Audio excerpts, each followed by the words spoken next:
Morning, it's Amber, Blooms on the Hill, and my paddock is getting worked over. Hubby in the background with a tractor, just moving a beehive, and the soil's getting worked over, so we'll put the compost in and get everything right to put dahlias in October. But this paddock's going to have other flowers too, because there's going to be lots of zinnias and cosmos and all sorts of fun summer annuals, particularly because we're doing stuff for drying. Hubby is currently now putting compost on what will be the dahlia bed, and also extra stuff, so that's good. So it's quite it goes down to that fence, quite a large area. Whether I use it all, I don't know, but there'll also be some veggies in here too, so we're just going to make sure that we have enough space, and if worst comes to worst, I can always claim more area. Benefit of having a paddock. So this is good. So this will all get worked in, and hopefully it'll help improve the soil a bit. The soil's pretty good anyway. There's some stuff missing because we had a soil test done, but this is looking good. It's just working in that compost now. Hopefully it'll be awesome. Just feeding the dogs. Right, good morning. Looking gorgeous this morning. Look at me. Okay, it's a few days since my paddock has been, I think that was last week. I've been very busy, obviously. I'm in my dairy. It's an ex-dairy. You can see all the tubers behind me. Look at my storage system. It's not very good at all. But this is a disused dairy. So the pit is down there and a whole pile of stuff. Storage area now. These buckets and buckets of tubers. This is not all of them. There's more that are underneath my house and another spot.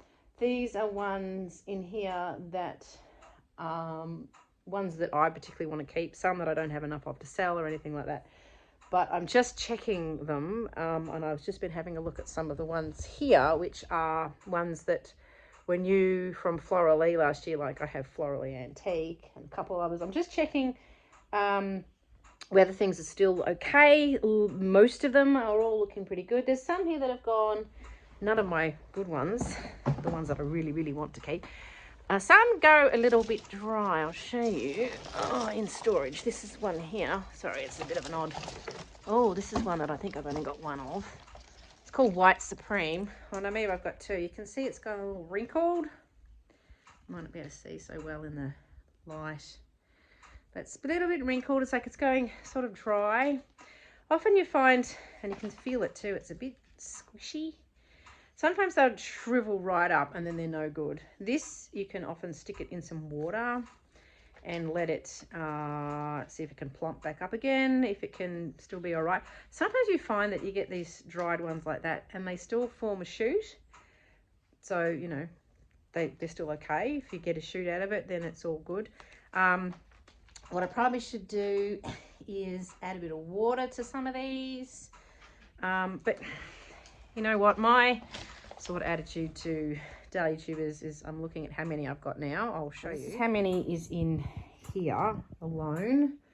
I haven't even started dividing mine, and I've still got some under the house. There's actually more here, I think, but it's a lot of tubers. So look, you know, if I lose some, I'm not going to be excruciatingly heartbroken. I'm happy that I've got some of the ones in here that were new last year that I've only got one clump of. But, you know, let's not panic. I look like I've been dragged through a bush backwards. I managed to purchase a new Florally one, which is Florally Duckling. There was two other ones. It was a red and white one. It didn't appeal to me at all.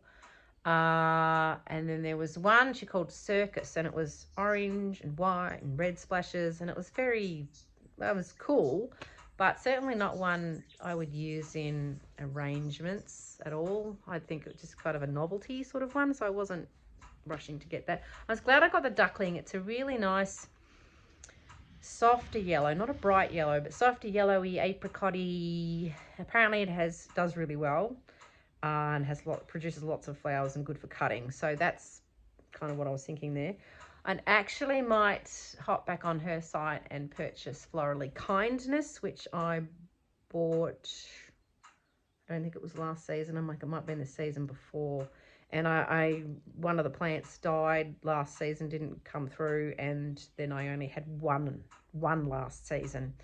And I've seen the clump, it's there, but it's not massive, so I might actually get another one of those, because that's a really, really pretty paler pink, softer pink with a little hint of lemon in the middle, and it's actually yellow and pink are two colors I quite like together. So I might get that one. But honestly, this year all I've done is I've bought duckling. I love the name. Duckling. If I get kindness, just to make sure that I really do have that one. And I bought one called Corabelle Jessie, which is a lovely soft ballerina pink. And I purchased 2 of the tuber. Last year I had it, but it rotted in the ground, so I haven't yet had it. So I'm going, but that's all I'm going to, I really don't want to do crazy tuber buying this year. There's actually seeds that I want to buy from Veggie and Flower Garden Seeds, who are getting some floret seeds in. I'm so excited about seeds. It's ridiculous. But she's got beautiful zinnias, and they're going to be available in Australia. So I'm rather hang out for that and get some of those. They're probably going to cost a fortune. You're probably going to be, I'd say, limited to 1 packet, I reckon, of each that you can manage to get your hands on. So that's what I'm more concerned about at this point, is getting those. It's the Hunger Games of tuber buying is real, but I think this seed buying floret stuff is going to be worse, to be honest. It needs to be an Olympic sport. I say it every year, but it's ridiculous. When I say tubers under my house, it's just, yeah, there's some here, not many. There's a few here, and there's some a little bit further down there. So really, they're not, you know, I find that they're better when they're stored as a clump. Here's some of my Pen Hill watermelons. These shouldn't be here, really. They should be in another spot, but I think I got lazy towards the end of digging them up. But they're starting to go a little shrivelly. But there's a couple of those. Anyway, I haven't divided mine yet, as obviously you can see. I just find they store better like this, and I haven't even thought about dividing them, to be honest. I probably will do it before I put them in the ground. I'm not sure. I just find that once you split them up, it's, well, I sort of don't have the storage facilities. I don't have enough containers and things to keep them separate, and to have them labelled properly once they're apart, and then you lose track of what is what. So this is why I'm finding this better, just to not touch them, so that the labels are securely, you know, where they should be, and I know what they all are. So for the moment, we're keeping them like this. In my little garden shed, there's some tubers stored in here. These are very much sort of spare ones that I'm not too sure will even get planted, whether or not any of them get sold. Their sort of varieties are a bit common. I have actually found, look, can you see in there? It's an egg. One of my chickens jumps out, and that's obviously what she's doing. She's coming around, and there's probably a whole bunch of eggs in here. I don't know if it's any good. I'll give it the float test. If it sinks in water, it's good. If it floats, then it's no good. So if you don't know that, test your eggs. If it floats, don't eat it. Some of these tubers in here aren't even labelled, to be honest. So, yeah. I dig things up. They get dug up, and then it's just so overwhelming with how many there are. And I know that you just cannot plant them all. And I also know that certain ones don't sell. So things like Winky Cavalier, people aren't that interested in Atlantic Jewels anymore. Things that you can get, well, that have been around for ages. People just don't want them. So it's kind of, you know, trying to flog a dead horse, really. It's a waste of time. So it'd be a waste of time me dividing all of these, because I'm certainly not going to plant, you know, 30,000 Winky Cavaliers and whatever. It's ridiculous. Because, you know, as I've said it before, the amount of plants you've got, it's great. You've got a heap of plants. There's only so many you can look after, because every plant needs to be fed, particularly dahlias, fed and watered and pinched and fed again a few more times, however, you know, till it grows, and then keep watering and watering and watering. And it's so much time and so much work. So if you're on your own, you just can't do it. It's ridiculous. That's why I'm actually going to employ my children this year. They have been already forewarned, and I will be paying them too. But yeah, you absolutely can't do it on your own. So that's, you know, don't overstretch yourself. But to be honest, dahlias have so many flowers that you don't need a huge amount of plants to get a lot of flowers. If it's just for your house, like I had 16 beds of dahlias, I think the 3rd year I ever had them. And actually that was the 2nd year. Now that my house was overflowing with flowers. You don't need that many. If you're not a flower farm, you don't need that many. I know it's tempting. There's so many beautiful ones.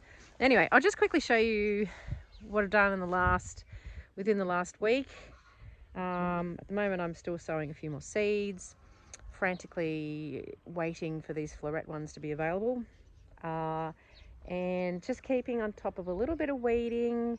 The grass is getting a little bit longer. This week it's sort of 17, 18, even up to 20 apparently next Tuesday. Today's Friday. So it's a little bit of warmer weather coming in. This is the last month of winter. I'm still panicking about the state of my seedlings because these need to be ready by November for this wedding. You might be buying a fair bit of stuff in. Anyway, it's all good. Yeah, so not a heap going on, just maintaining at the moment. Things are starting to grow a little bit. This is status. It looks very much like a weed. It looks like cape weed, to be honest. My husband asked me, he's like, what is that in there? What are you growing? Like, is it cape weed? And the first time I ever grew it, I was most concerned. I thought, hang on a minute, this is a bit suspicious looking, but that is actually status. Things are starting to take off a bit, as you can suddenly they just do. This is Queen Anne's lace. It's a little bit bigger now, which is nice. This winged everlasting is another one that has sort of just taken off a bit. I'm gonna have to get rid of this bit of cape weed. There you go, that's cape weed. Things are just starting to get going a bit, which is nice. Over here on the weekend, I did make some more beds. I did this top left one here, the empty one. I did that, it would have been over a week ago now, and then on the weekend the kids gave me a bit of a hand and did these two with me, and then I did that one. I did one of them anyway by myself. But so I've got a few beds waiting now, which is nice. So a bit of space. There's nothing ready yet to plant out, but at least I know I've got beds ready for when there are things. I have a bit of a daffodil, which is nice. Hello. And they're starting to bud up a bit. Well, there's another one there. So that's nice. Bit of colour coming, finally. The things seem to be a bit frozen in time. These snapdragons here, they just look like they're just sitting there doing nothing. But all they're doing is just waiting for that warmer weather to come, and then they'll really take off. Fingers crossed. Snapdragons will have to be pinched too, which is always hard to do because it's like you set them back a little bit, but they will then branch out and produce more flowers. So I'm going to wait a bit, but snapdragons will need to be pinched. Stock, don't pinch stock because it's a one and done flower. So these are all stock. They don't be pinched. If you do, you'll get no flowers. So pinching is another important thing. Sweet peas, I do pinch my sweet peas. They're still frozen in time a bit, and I've got some more those other string of netting over there. Whoop, I just landed on my butt. They're a little bit bigger, so they also need to be pinched too. Actually, on the subject of pinching, there's a good list. Floret has a good list on her website that I've actually printed that off ages ago, of things to pinch and not to pinch. So dahlias you pinch, apparently Godisha you pinch. Mine doesn't look like it needs it, actually, to be honest. Some Godisha, but it seems to have branched on its own, and there's more over here. It's a bit bigger. That middle bit could come out, but it does seem to be a bit branchy on its own anyway. Anyway, I think I will actually give that a bit of a pinch. But yeah, Godisha's another one. I did do my straw flowers just here, that tall stuff. Because I find otherwise you get like broomstick handle type straw flowers, which are completely useless. Another one to pinch is amaranth. I grew that last year and I didn't pinch it, but I could see why it would be good to do it if you did. Honeywort, I think that's another one that you do as well.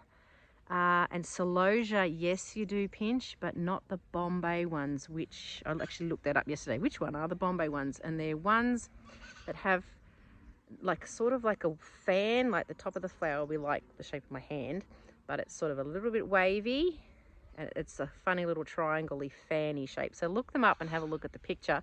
There's a mix of celosia. I've just bought some seeds off Moonrise Growers, Steph in Coligny, and she has pink champagne, which is a mix that was actually Florette's seeds originally, so this must have been when we could get them here.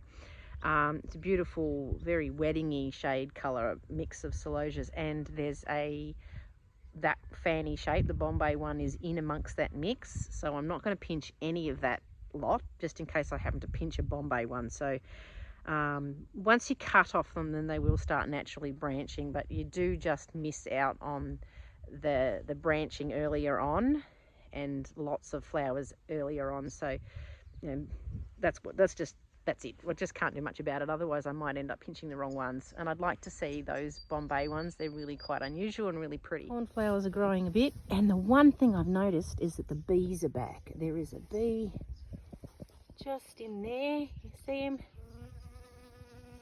The garden's starting to hum again. It's been quiet for ages, and today's actually the first day I've really noticed it. There's another bee behind me. I usually get stung once a season, so maybe I can get stung early this year. The cornflowers are coming and they're budding up a little bit, but that's good. Bees are back. This time last year I actually had tulips blooming and I was harvesting some, so things are a bit behind. I did have some sweet peas too that were blooming as well, so I think this year's a more normal year in terms of weather. This is actually my carrot bed this year, but there's tulips that were left in this bed last year that are coming back, as you can see. Is the tulips.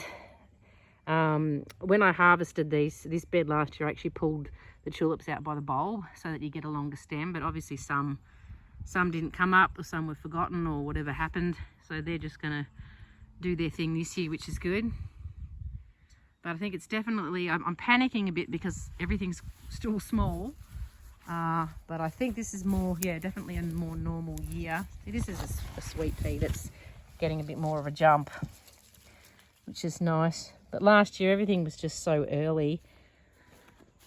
This is the finished product of this paddock. I've probably shown you, but anyway, I did plant some straw flowers out just here. I popped them in just straight into the dirt, not bothered with raised beds and compost, because they do like a poorer soil, although this is not poor soil, but I thought they'd just do better here than in compost. So I thought that just might burn them a bit. But anyway, they're out. So far, Wombat hasn't walked across them. He just likes to sit on my snapdragons. I'm really hating the Wombat. I think he lives down here somewhere. There's a dam. My husband found the hole, so I might have to stake him out and remove him. Anyway, Dusty Mill is looking good. I actually weeded around here and put some of this mulch that we've got in excess lying around the place. It just improves things. Good thing about mulch, if you can ever get your hands on it, apart from the fact that it keeps the weeds down, it's also good so that you don't lose as much moisture. So hopefully, I wouldn't have to water this as much because it just stops all that evaporation. So I don't know, it looks nice and tidy anyway, if anything. Morning, it's Sunday. It's been a very extended kind of an August flower farm tour, really. My greenhouse is now moved. I just briefly showed you it being moved. It was very nerve-wracking for me to watch it because it's just a plastic one. It wasn't very expensive. It was, I think, $1,400. I can't remember where I got it from, but I went against having glass, obviously being a lot more expensive. But a friend of mine did give me some advice and said, oh, when you mow your lawn and stones flicking up, you can crack your glass. But I mean, I never mowed the lawn where it was before because it wasn't an area that needed mowing. But and now where it is now, and so now it's actually in the paddock where I have my dahlias. So it's here, and then below is the hoop house. And then over this other side, the dahlias over there. So it's actually in a much better spot. There's a tap, there is a pipe. Hubby ran a pipe down here. Oh, I think it was last year. So there's a pipe here and my hose is here. So it reaches now the greenhouse, reaches the hoop house, which is really handy. Itchy back. Oh, I got bitten by a spider or something the other day, and yeah, so it's quite good here. I don't have much of a floor though. I'll show you what's going on. Up. He got it level.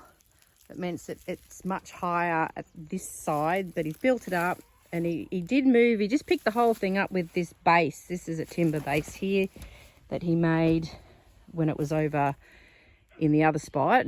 And then he did make this little planting box, so I can put some stuff in there. Goodness knows what, but anyway. And as you can see, there's like a big lump, pardon my shadow, big lump of floor, and then now it just drops away. So this is handy for me to trip over for a while. Yeah, I think he was thinking of putting, filling this with dirt and then maybe putting some mulch down. I think that's a job that probably he won't get to it.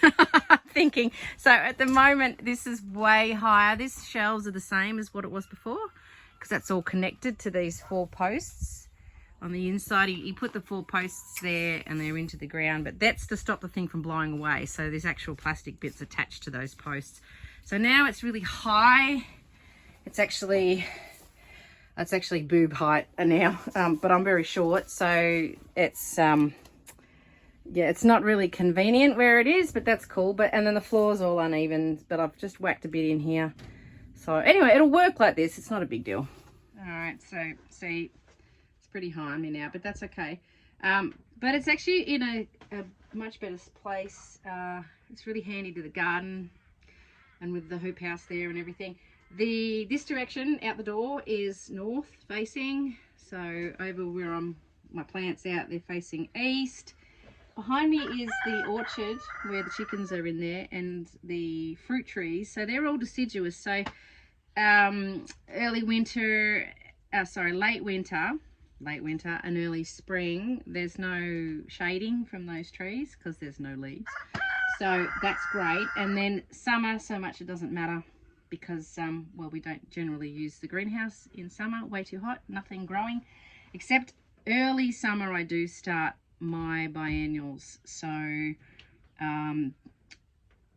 know, they could be in here, but it would be really, it's too hot, so I generally put things in the carport or inside just my laundry area and try and keep things a little cool because it's just too hot. So but that'd be better because then it'll be shaded then. So anyway, I think it's pretty good here. I think it's good. So that's about all that's going on in August for our flower farm tour. There's not a lot of growth still. I know it's coming. We've got 17 degrees I think today. I think by Tuesday it's supposed to be about 20, so that's Celsius, so that'll be nice. I'm not too sure. There'll probably be another cold front or so coming through. It's still winter, and spring's usually pretty rough and ready, so yeah, that's normal. What else is going on? Yeah, just moved the greenhouse, a bit more seeds to go to sowing for this month, and next month there's a lot more things. I've just sort of paced them out in terms of, you know, what I'm sowing when. So that's happening. As things get big enough, they'll go out into the garden. I do have a few more raised beds to make in the flower patch. There's a bit more room for maybe 3 or 4. I've still got roses coming. There's another 10. The Desdemona David Austin ones, they've got to come. So that's like a nice blushy sort of a white colour. So they've got to go in. I have ordered some Veronica. Couldn't get the white one. I got a pink one instead. Would like the white though if I can get my hands on it, but that's a really good perennial, makes a good cut flower, lasts a long time, so that's on the way. I've ordered a couple of books too. The Zinnia Breeder's Handbook. I think it's pretty well known now. It was a new book maybe last year. Don't know who the author is, can't remember. And I ordered Cool Flowers by Lisa Mason Ziegler, so that's one that I haven't had, that's been around for a while. So anyway, I thought I'd add that to my collection while I was ordering the other one. So they're on the way. I find books really handy. It's nothing quite like sitting down and getting the information out of a book rather than trying to scroll through the internet, because I mean a lot of it's a bit I don't know whether it's, you get a lot of bit of strange information. Some things say one thing, some things say another. So I find in a book it's much easier. And you sit down and have a cup of tea and read your book. We're going to start lambing soon in other farming news. We've had a couple of twins born up on the hill just up here. I think there's maybe 1 or 2 over the back. A stud sheep have been lambing already. They started in June, but these other ones, but this is how it always starts. You get a couple, there's like 1 or 2, and then suddenly they all start. It's like popcorn. So we're waiting for the popcorn stage. And then after that, then you'll get like 1 random one or so really late. So anyway, so it's to get really busy here. And yeah, that's about all. So enjoy your rest of your weekend, and we'll catch up with you later. Bye.